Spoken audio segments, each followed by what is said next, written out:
नमस्कार, प्रणाम। आइए आज की बात, फिर आज के विषय की बात। आज है 11 फरवरी। दिन कौन सा है? दिन है बुधवार। फाल्गुन कृष्ण नवमी, फाल्गुन महीने का कृष्ण पक्ष नवमी तिथि है। उसके बाद ये 10 बजे तक है, फिर हो जाएगा दशमी तिथि। दिन कौन सा है? बुधवार का दिन है। नक्षत्र अनुराधा है, अनुराधा बीत चुका है, ये 10:53 तक था। अभी कौन सा है? ज्येष्ठा नक्षत्र है जो चल रहा वर्तमान में। व्याघात नाम का योग है, ये रहेगा, ये रात में 2:30 तक रहेगा। चलिए, आज का दिन कैसा है? मिला जुला है। बड़ा अच्छा नहीं कहेंगे, बहुत खराब भी नहीं कहेंगे। ग्रहों का सिचुएशन क्या है भाई? सूर्य नाम का ग्रह धनिष्ठा नक्षत्र में है। सूर्य कहाँ है? धनिष्ठा में। अभी एंड है, ये मकर का एंड है, और जो कुंभ का शुरुआत होगा वो भी धनिष्ठा में ही होगा। ये धनिष्ठा नक्षत्र में है, और जो शुक्र नाम का प्लेनेट है वो भी धनिष्ठा में ही है। वो भी यहाँ 6:32 ही है, तो धनिष्ठा नक्षत्र में कहा जाएगा। 6 चलने की वो निकलने वाला है, 2 चरण हो जाएगा तो बहुत करीब हो जाएगा। जब सूर्य धनिष्ठा में होता है और मंगल नाम का प्लेनेट साथ में हो, कैप्रिकॉर्न में हो, तो बड़ा गर्म होता है। तो जो वातावरण होता है, चाहे वो राष्ट्र के सामाजिक परिवेश का वातावरण हो, राजनीतिक परिवेश का, बड़ा गर्म होता है। और जब ग्रह एक ही तरफ हो, ध्यान से देखिए, सारे जो ग्रह हैं ना वो एक ही तरफ इकट्ठे हो गए। बृहस्पति को छोड़ के सब एक तरफ है। 8 में चंद्रमा, 10 में सूर्य मंगल, 11 में बुध शुक्र राहु है, 12 में शनि। यानी इस 8 से लेके क्रमशः 9 को छोड़ दिया जाए तो ये 8, 9, 10, 11 सारे इकट्ठे हो गए। बृहस्पति को माइनस कर दीजिए, एक इलाके। अब ये ग्रह जिस इलाके में है, ये देखा जाए तो, सच में देखा जाए तो ये जो सबसे अंतिम वर्ग होता है, जो 8 से लेके 12 तक होता है ना, उसी में पाए जा रहे हैं। क्या करते हैं अंतिम वर्ग? और ऊपर का इलाका है, उसको जलीय इलाका कहते हैं, पानी इम्पल्सिव होता है ना। तो इसमें क्या होता है कि प्रत्येक व्यक्ति अपनी अपनी सफाई प्रस्तुत करता है। वो ये कहता है कि देखो मैं बहुत सही हूं, तुम बड़े गलत हो। अगला कहता नहीं यार मैं सही हूं, आप बड़े गलत हो। आरोप प्रत्यारोप की राजनीति होती है और एक दूसरे पर आरोप लगाए जाते हैं। चित्रहनन होता है, सत्ता विपक्ष का, विपक्ष सत्ता का। कुछ परिवेश में ऐसा बन जाता है कि जो जनमानस को एक बड़ा आंतरिक पीड़ा देता है, क्योंकि हम अपने जननायकों को, या हम जिनको लीडर मानते हैं, नेतृत्वकर्ता मानते हैं, नेतृत्व सौंपते हैं ना, उनसे बड़ी अच्छी आकांक्षा करते हैं, बड़ा आइडियल देखते हैं, जैसे बच्चे अपने माँ बाप को देखते हैं। तो जब अपने माँ बाप में बच्चे को ऐसी बुराई देख लेते हैं जो उनके लिए असहज हो, असहज कर दे, तो बड़ा कुंठा जनरेट कर देता है। खैर, अभी आज का परिवेश इधर ऐसे ही चल रहा है। आइए हम आज विषय पर आ जाए। आज का विषय है मन, मन स्वास्थ्य, ज्योतिष और मन स्वास्थ्य। मन स्वास्थ्य क्यों भाई? अरे भाई बहुत बड़ा विषय है मन स्वास्थ्य का, बहुत विराट, बहुत विस्तृत है। संबंधों के निर्वहन में बड़ा रोल है। मैंने कहा था शुरू में कि जब व्यक्ति अवतरित होता है, सृजन होता है, शुरुआत होती है, तो क्या होता है? 3 शरीरों का एक साथ निर्माण होता है। जो पहली बॉडी है, सबसे पहली बॉडी है, उसे मन बॉडी कहते हैं। उसे हम यवाटिस बॉडी भी कह सकते हैं, मन। क्यों? जब 2 मन मिलते हैं तभी तीसरे मन का अवतरण होता है भाई। वो मन कैसे मिले, किस अवस्था में मिले, किस सिचुएशन में मिले, स्थितियां कैसी कैसी थी, कितना वो सहज था, अजहज था, धैर्यवान था, धैर्यशील था, मन, जिससे मन का निर्माण होता है। और जब लोग मिलते हैं, 2 व्यक्तियों का मिलन होता है, तो मिलन में एक्साइटमेंट होता है। और जो एक्साइटमेंट होता है उससे बॉडी का जो हार्मोनल पार्ट है ना शरीर का, उसमें क्या होता है?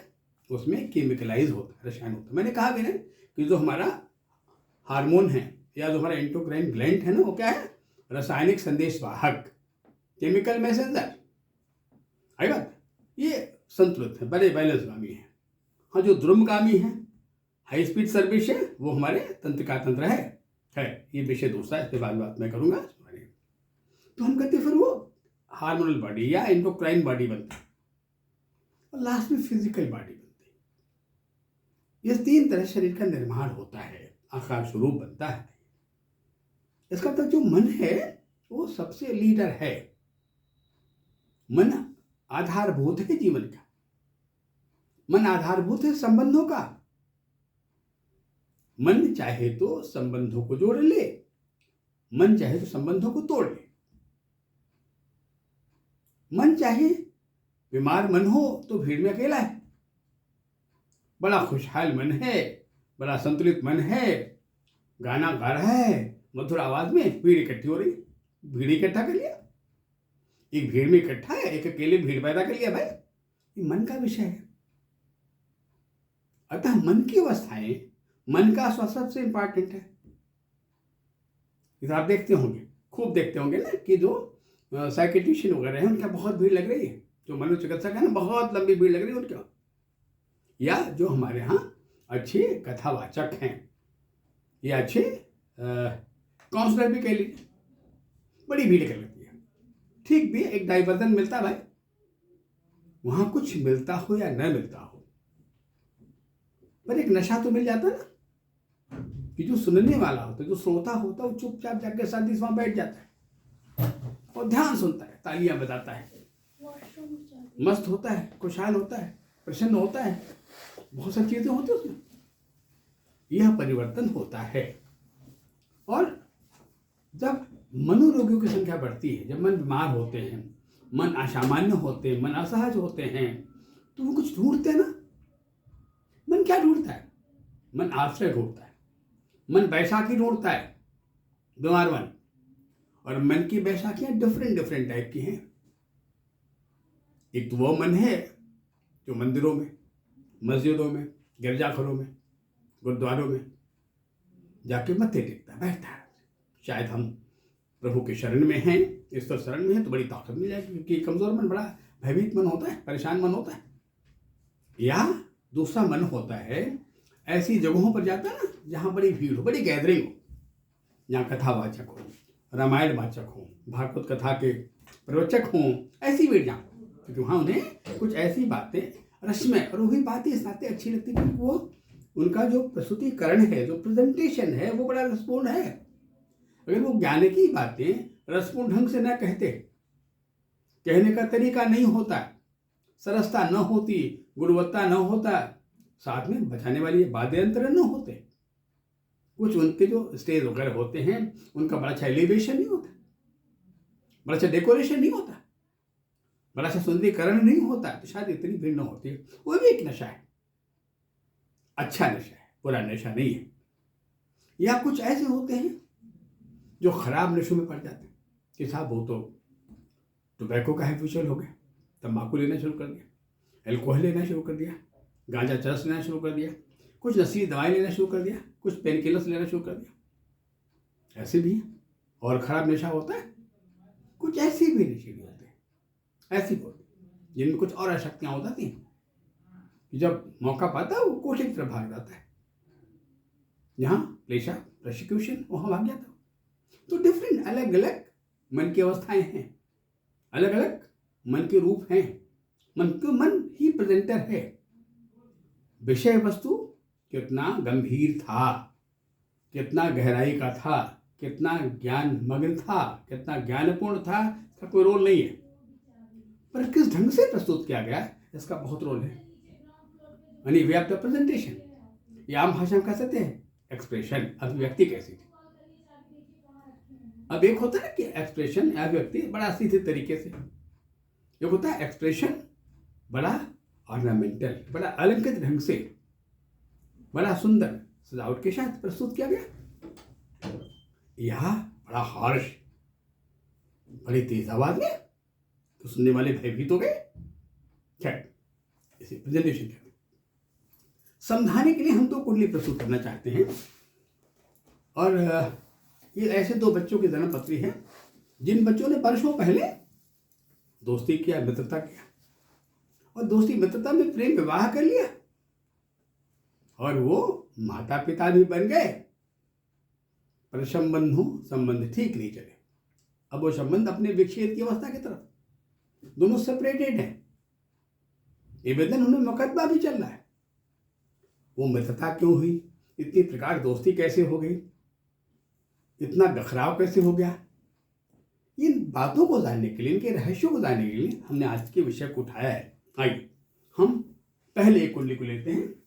कुंडली का जन्म है 3 जुलाई 1992, 3 जुलाई 1992 का दिन है फ्राइडे, शुक्रवार का दिन है, रात्रि का, शाम का दिन 8:10, 8:10 PM, प्लेस है धनबाद, झारखंड का दिन है। कुंडली का देखिए मकर लगन है, मंगल नाम का प्लेनेट इस एरीज में 1 नंबर में क्या है। आप देखिए कुंडली के जो मैक्सिमम ग्रह हैं वो नीचे के इलाके में, ये इलाका है, ये इलाका है, जैसे हम कहते हैं पृथ्वी तत्व, पृथ्वी तत्व। अब 3 बातें बड़ा ध्यान देने योग्य हैं। क्या है? पहला है 3 जुलाई 1992 का दिन, ये ग्रीष्म ऋतु है, ग्रीष्म ऋतु का उत्तरार्ध है, ग्रीष्म ऋतु का जन्म है, बड़ा गर्मी होती ग्रीष्म ऋतु में। ये फीमेल कार्स्कोप, ये वाइफ मैंने, हाँ ये फीमेल कार्स्कोप। ये जो नीचे इलाका है, जो पृथ्वी इलाका, ये बड़ा गर्म इलाका है, बड़ी गर्मी है हमारे पृथ्वी के अंदर, बहुत गर्मी है, बात। और यही स्त्री सत्ता का आधारभूत क्षेत्र है पृथ्वी, पृथ्वी, धरती मां, धरती उत्पन्न का आधार। शायद धरती न होती तो जीवन भी न होता, क्योंकि उत्पन्न नहीं होते, जलादि अनादि नहीं मिलते, फल फूल नहीं मिलते, सब्जियां नहीं मिलती, सब कुछ तो मिलता है। आई बात। खैर, अब ये इलाका बड़ा ओवर रिच हो गया। अब देखो इनकी जो राशि वो सिंह है, नक्षत्र है मघा, और वही बृहस्पति भी बैठ गया, नक्षत्र है पूर्वा फाल्गुनी। मैंने कहा ना कि भरणी, मघा, तीरो पूर्वा, वो नक्षत्र हैं जो बड़े उग्र हैं, आक्रोशी हैं, और मंगल से संचालित हैं। अब मंगल कहाँ है? मंगल यहां बैठ गया और नेखस्थ है, भरणी नक्षत्र का मंगल है, यानी भरणी भी उसी में आ गया। मैं कहा भरणी, मघा, तीनों पूर्वा। ये मंगल स्वयं गर्म, गर्मी की ऋतु, उस ऋतु का स्वयं मालिक, और मेष नाम की सबसे गर्म राशि वहां बैठ गया। सामने जो उसको बैलेंस करना तुला है, जो संतुलन देता है, वो तो बड़ा कमजोर हो गया। इसका जो मालिक शुक्र नाम का ग्रह है, वो तो यहाँ सूर्य के साथ बैठ के अस्त हो गया है, कम्बस्त ही, देखिए यहाँ लिखा कम्बस्त, अस्त हो गया, सूर्य के साथ अस्त हो गया। और दूसरा जो संभालने वाला शनि नाम का ग्रह है तुला का, वो ऊपर के इलाके में बैठ गया, आइसोलेट हो गया, क्योंकि इसके दोनों एस्पेक्ट नीचे चले गए, यानी शनि भी कमजोर हो गया। शनि को मजबूत यहाँ नहीं कहा जाएगा, इसका मतलब कहीं हॉरोस्कोप को बड़ा गर्म कहा जाएगा। और ये हार्मोन का इलाका है, यानी हार्मोन बड़े गर्म कहे जाएंगे, हिस्टेरिकल हार्मोन कहे जाएंगे, विद्युत हार्मोन कहे जाएंगे। अब इस गर्म लड़की को, जिसके कॉन्स्टिट्यूशन को बड़ा गर्म कहा जाएगा, वार्मफुल कहा जाएगा, हॉट कहा जाएगा, जब बड़ी हो गई थी, युवती हो गई थी, तो एक मुलाकात एक लड़के से हो गई। ये लड़का है, इसका जन्म है 30 मई 1993, ये भी ग्रीष्म ऋतु ही है, 30 मई, और ये 8:25 AM है, ये 8:10 PM है, ये AM है, जन्म सूरत का है, गुजरात का है।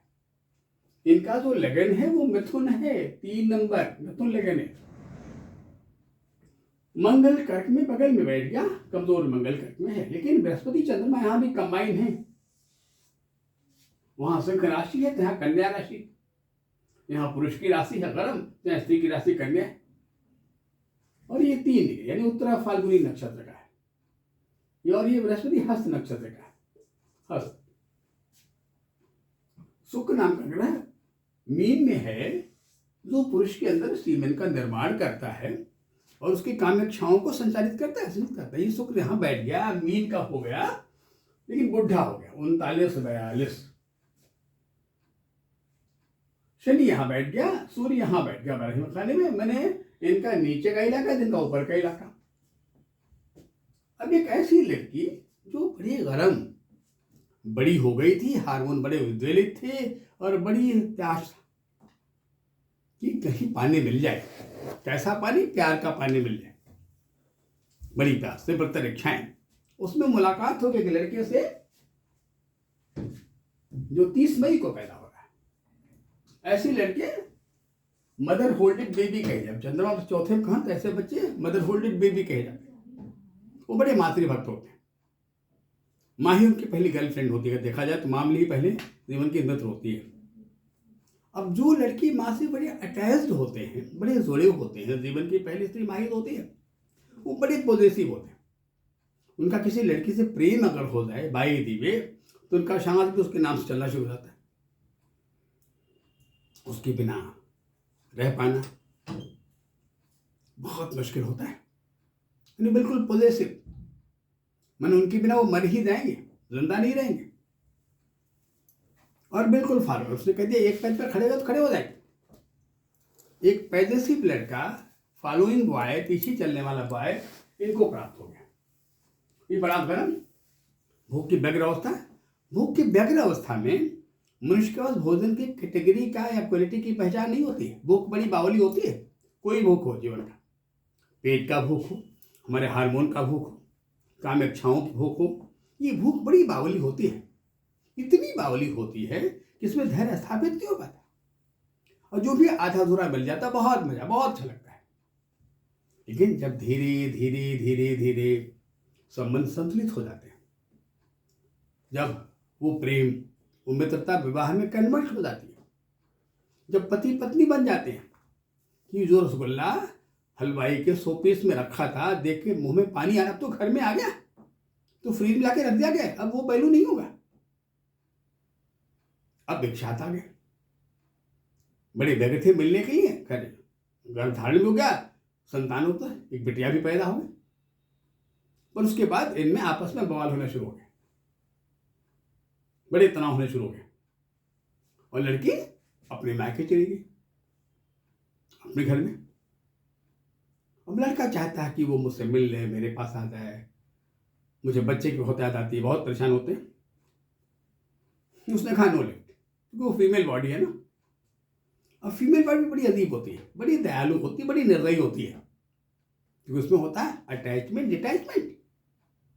अगर पास जाके साथ रहते हुए अगर मेल बॉडी का प्रॉपर होल्ड मिल गया, मेल बॉडी का अटैचमेंट मिल गया, अटैचमेंट बढ़ गया, तब तो उनकी बिना जीना बहुत मुश्किल होगा। पर कहीं उल्टा हो गया, पास आके डिटैचमेंट हो गया, क्या दूर ही रहो, प्लीज मुझे तंग मत करो, डिटैचमेंट हो गया अगर, तो सिर्फ गाड़ी कुछ दिन चलती एडजस्टमेंट के बिना पर। वो भी डिपेंड करता है एडजस्ट करने की क्षमता कैसी है। नियम कहता है, ज्योतिष कहता है कि no compromise, no adjustment, no relation. संबंधों में सामंजस्य, समझौता बहुत जरूरी है। संबंध चलते इसी के बिना पर है, संबंध नहीं प्राप्त होते अपने कंडीशनों पर, अपने कैलकुलेशनों पर है। लेकिन जब गर्म शरीर होती है, जब धैर्य नहीं होता, पेशेंस नहीं होता, जब उन्माद या उद्वेग की अवस्था होती है, क्योंकि स्त्री भी तो बाध्य होती है अपनी कॉन्स्टिट्यूशन से, बड़ी परेशान होती है, और जब परेशान होती है तो उसे कुछ अच्छा नहीं लगता है। ये परेशान इसको बड़ा बावला कर देता है। ये कॉम्बिनेशन इस तरह का, जहां हार्मोन इतने गर्म हो और मन की अवस्था की बना देता है साइकोसोमैटिक।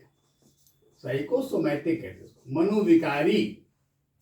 पर इस मनोविकार में हार्मोन का इन्वॉल्वमेंट होता है, केमिकल बॉडी का रिलेशन होता है।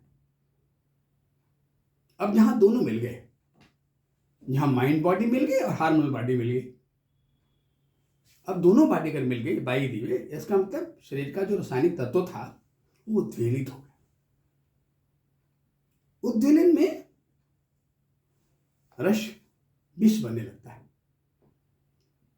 जिस रस के बना पर हम आकर्षित करते लोगों को, वो आक्रोश में बाहर निकलता तो लगता है वो बेहतर है कि उसकी बॉडी, उसका आक्रोश, उसका उन्माद, एक्साइटमेंट, लगता वो सावन की बादलों की गर्जना में फेल है उसके सामने। मतलब संबंध दूर भागने लगे, या फेस करने का साहस है, हिम्मत नहीं जुटा पाए, बड़ी तीव्रता होता है। वहीं उल्टा हो गया, हाँ ये बड़े स्ट्रांग और ये बेचारे बड़े कमजोर, मानो हम जी नहीं पाए तुम्हारे बड़े। पर ये कमजोर उस पुरुष को सम्मान नहीं दिलवाता है, बल्कि और अपमान दिलवा देता है। स्त्री को इस नारी स्वरूप को पुरुष तब तक पीछे पे अच्छा लगता है जब तक अव्याहता होती है, जब तक मित्रता होती है, तब तक फॉलोअर अच्छा लगता है। यार कितना प्यार कर, देखो घंटों से खड़ा था चौराहे पर, मेरे पीछे पीछे आ रहा था, बड़ा अच्छा, बहुत अच्छा है। पर विवाह के बाद ऐसा नहीं होता है, बड़ा परिवर्तन जीवन में होता है। तब चाहते हैं पुरुष का जो अग्रे, पीछे वाला फॉलोअर ना हो, आगे वाला हो, छत बन जाए, मुझे होल्ड कर ले।